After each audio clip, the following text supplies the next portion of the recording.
বসের সাথে পাঙ্গার জমের সাথে পাঞ্জা মাগার সেম টু সেম হেরে গেল শাকিব খানের সাথে হেরে গেল আমাদের কলকাতার সুপারস্টার জিৎ। এখন বলবেন ভাই কেমনে হেরে গেল? সো একটা সাক্ষাৎকারে দেখেছিলাম শাকিব খানের সাথে 2025 সালে এই বরবাদের সাথে টেক্কা দেওয়ার মতো একটি সিনেমা উনি করছেন। সো বিদা এটা কিন্তু অনেক ভালো, কিন্তু পোস্টার যখনই শাকিব খানের এই যে ধামাকারে দেখেছে এই পোস্টার, বরবাদের ফার্স্ট পোস্টার দেখেছে, তখনই কিন্তু স্তব্ধ হয়ে আছে, মানে চুপ হয়ে আছে।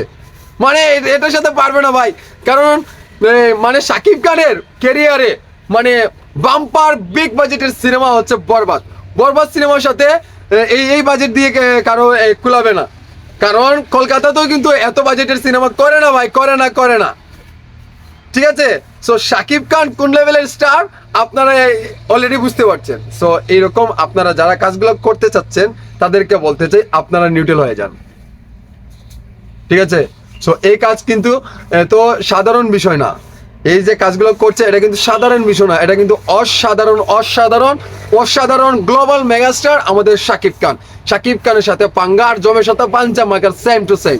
সো জিতের ভক্তরা কিন্তু এখন লাফালাফি ফালাফালি করবে। এখন দেখবো জিতের ভক্তরা কি বলে আর আমাদের সাকিবিয়ানরা কি বলে। ওকে, মাইন্ডেড।